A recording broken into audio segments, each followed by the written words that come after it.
Just ahead on CTV News tonight, the County Council is tackling school funding, speeding, and more. Reckless driving really has no place in our community, and we're trying to do all we can from the local level and the state level, and then even in the federal level, what we can do to improve that corridor, that transportation thoroughfare. Plus, lawmakers unveil legislation to protect kids online. And the Washington Auto Show is back. Those stories and more up next.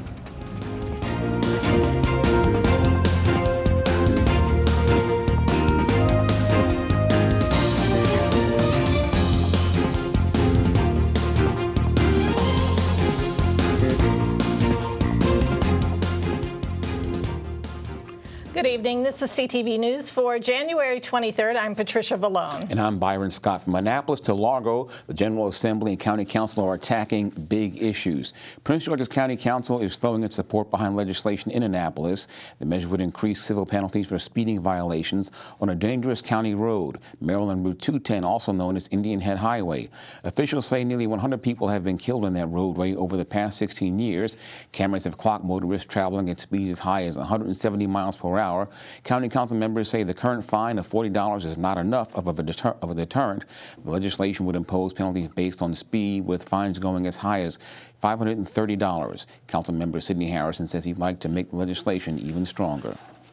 What we're trying to do is make sure that we slow people down. So it was more about increasing the fines and the penalties within that legislation. But I made an amendment to institute a safe driving program for individuals that have been repeat offenders at the owner's expense as well. We all should be neighborly towards each other and be mindful and respectful of everyone that lives in our community, and someone driving recklessly and aggressively doesn't help us. Well, you've probably heard about cameras on school buses, but what about cams on stop signs and other road markers? A bill sponsored by Delegate Ann Healy would allow the electronic devices to be installed on Prince George's roadways to catch those who don't come to a complete stop. Healy says the idea is needed after the tragic incident in November that left 2 children dead. The students were heading to their elementary school in Riverdale when they were struck by a vehicle. We'll be putting a camera on the sign. We'll take a picture just like they do for the speed cameras, only this will be enforcement of these other kinds of devices, and it will generate as local operation. The local communities will enact it, and if they need it, they will put them where they're needed most. And the measure would apply only to county roads. Last Friday, the Prince George's delegation gave its full support to the bill. Well, Congressman Glenn Ivey will host a Gun Violence Action Summit on Capitol Hill this Friday. The inaugural event will focus on Prince George's County survivors. It will convene national advocacy groups focused on reducing gun violence, impacted individuals and families, as well as local activists. We've got efforts we want to roll out with respect to funding for violence interrupters. We've got violence interrupter activities here in the community. At the hospital, they've got some activities there. We want to see if we can expand those because they seem to have been effective.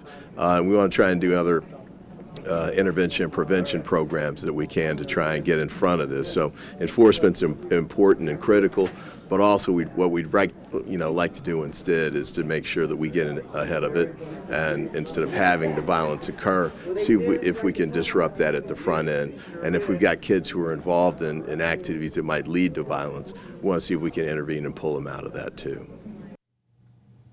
And in other news, the Prince George's public school system has been told an unexpected $24 to $27 million will have to come out of next year's operating budget to pay for 8 more new schools.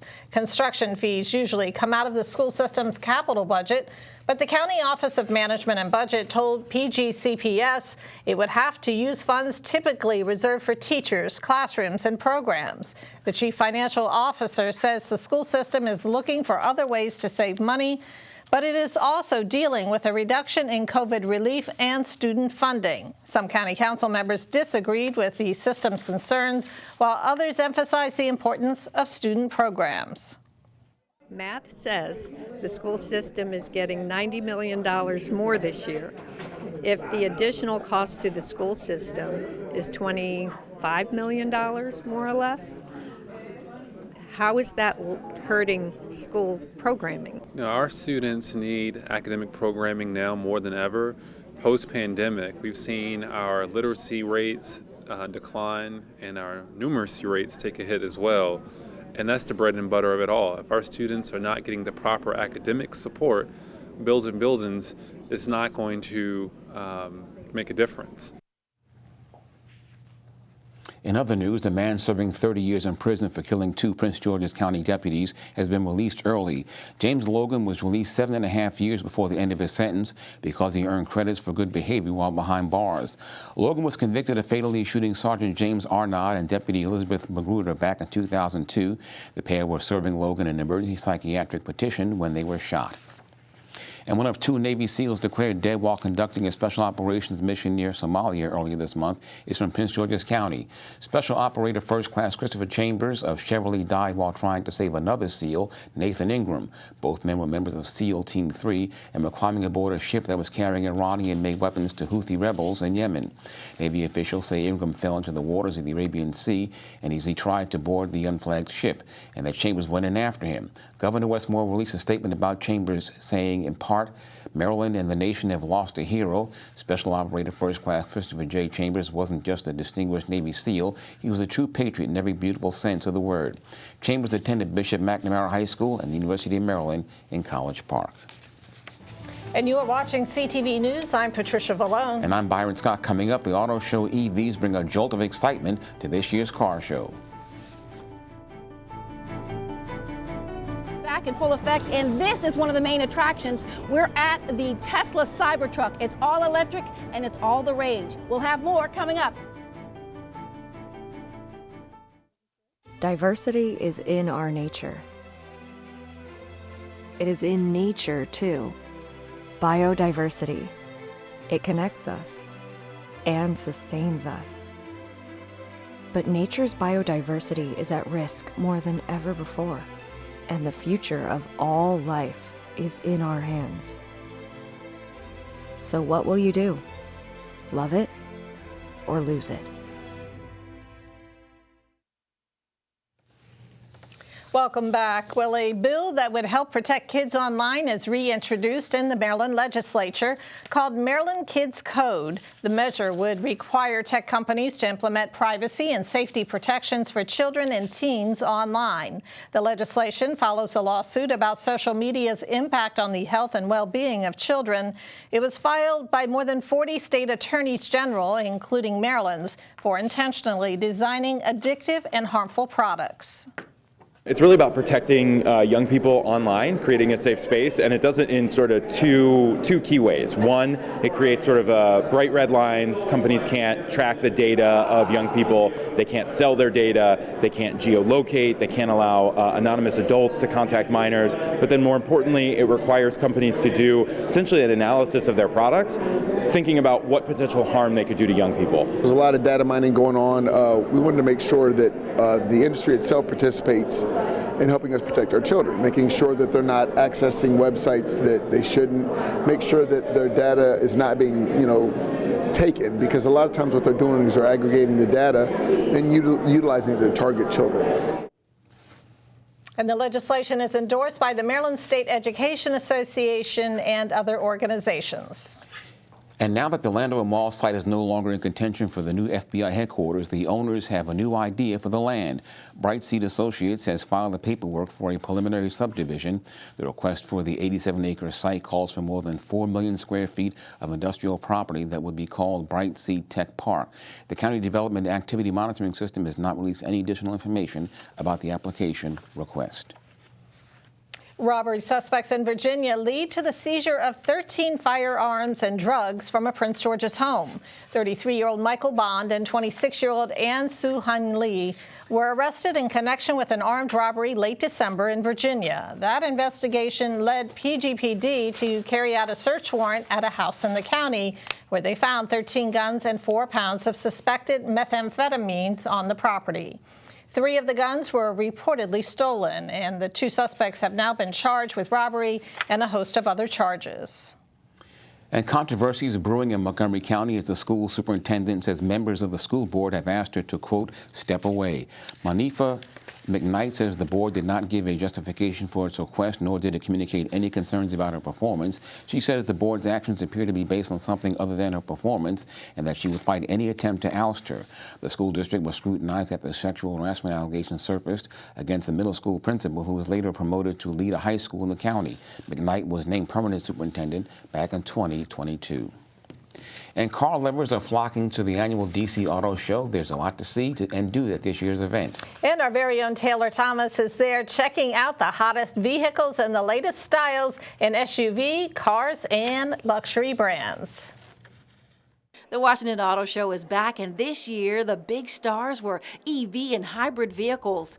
Crowds gathered around the flashy new E-Ray Corvette, anxious to sit inside this hybrid sports machine that can go from 0 to 60 in 2.5 seconds and packs a combined 655 horsepower. Finally, you get not only the gas V8 engine, mid-engine, but you also get the electric, and for combined 600 and some horsepower, and four-wheel drive. I love cars. I'm all about them. I love keeping them clean, and I see, a lot of beautiful stuff out here. So there are some concerns, however, with EV vehicles. I'm looking for probably a hybrid. Why? I don't know. I don't want to go completely electric. I just heard like the bad things that happened in Chicago with the coal. So maybe it's too soon. I absolutely love it, but I do have a concern. So if the charging is good, they may have a new sale. Check this out. This is Tesla's Cybertruck. It looks like something out of this world, right? It's actually on the road right now here in the United States.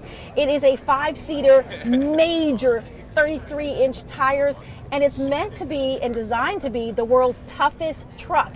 It's pretty impressive, and it's definitely bringing in the crowds here at the Washington Convention Center. Speaking of that, this convention center, the auto show, this is the first time Tesla has featured this vehicle anywhere in the world. And then this is also the first time they've allowed people to actually sit inside the Tesla. This year, more car manufacturers were featuring at least one EV or hybrid option, from 4-doors, pickup trucks to sports cars. The show featured e-bikes, automotive accessories, and a kid zone, as well as on-site vehicle test drives. There's something for everyone, from the kid fantasizing about their favorite car to the adult dreaming of their next big purchase. You get a ton of variety. You get to see everything that you wanted to see. You wanted to get old cars, new cars. Check out the future, the past, the present right now. I love it all. I just love all the automobiles. I think she wants me to buy a car. I do. And probably that car. The Washington Auto Show runs through Sunday. Thank you, Taylor. Well, Maryland's congressional delegation has announced $4.3 million in federal funding for clean energy improvements. The money will go to the Maryland Department of Transportation to repair and replace 25 electric vehicles in 6 counties across the state, including locations in Montgomery County. State Transportation Secretary Paul Wiedefeld said the funding is a critical step in Maryland's effort to improve the reliability of the state's charging network. Officials say Maryland is on track to reach 100,000 electric vehicle registrations in the coming months. 5 Prince George's residents face federal charges for a fraud scheme involving the theft of checks in the mail. The charges include mail and bank fraud and involve more than 600 stolen checks with a face value of more than $5 million. Now, the 5 residents include Benaya Carter and Tiana Cosby of Upper Marlboro, Marquez Cisco of Suitland, Tommy Cosby of District Heights, and Zion Adedudawan of Bowie. Now, all 5 are in their 20s. Each faces up to 30 years in federal prison. Calling all 5th graders, it's time to submit your work for a new art contest. The Maryland Department of Natural Resources and the Forest Conservancy District Boards is hosting its annual Arbor Day poster contest. The theme this year is Trees Are Terrific in All Shapes and Sizes. Students are encouraged to create a poster showing their appreciation for Maryland's forests and trees. All posters must be submitted to your local Maryland Forest Service office by March 1st at noon. And now here's Simon Buggs with a preview of the Tuesday sports page. And what are we talking about tonight, Simon? What's going on, sports fans? And coming up on your Tuesday sports page, the Baltimore Orioles add some depth to their roster. That story and more coming up in a bit. Stay right there, you don't want to miss it. You've been diagnosed with type 2 diabetes. You have to carefully monitor your health for the rest of your life, and you have an increased risk of developing cardiovascular disease. Cut. Type 2, take 2. Action. You've been diagnosed with a new purpose, to fight for the amazing life you made for yourself, to look that risk of heart disease square in the face and say, no, not me. You've been given a new opportunity to live. Get started at NoDiabetesByHeart.org.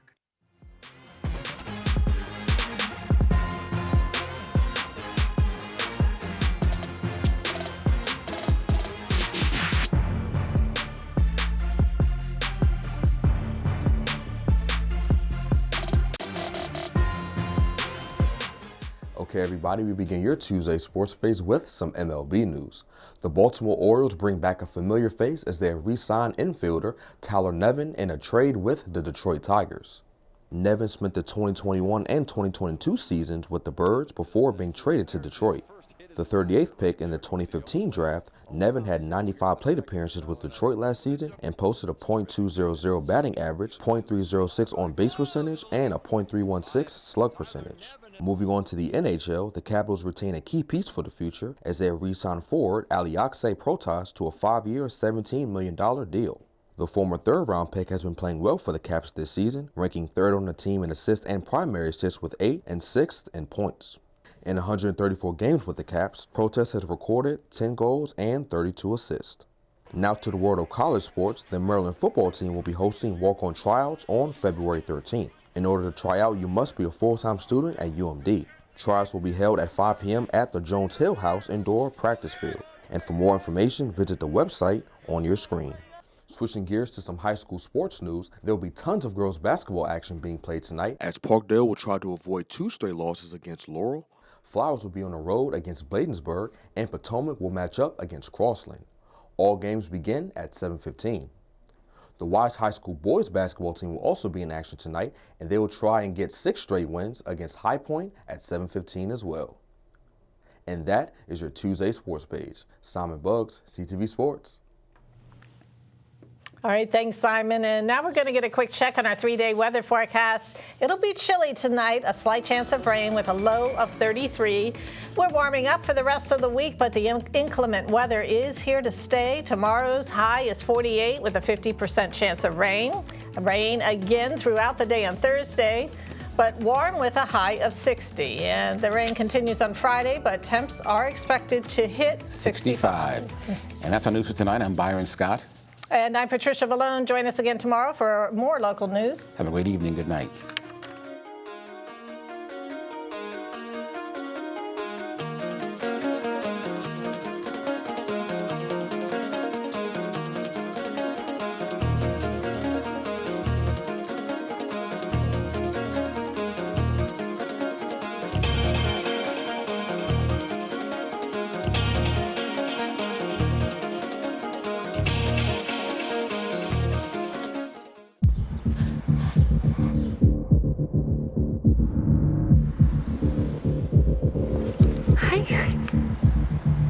I can tell.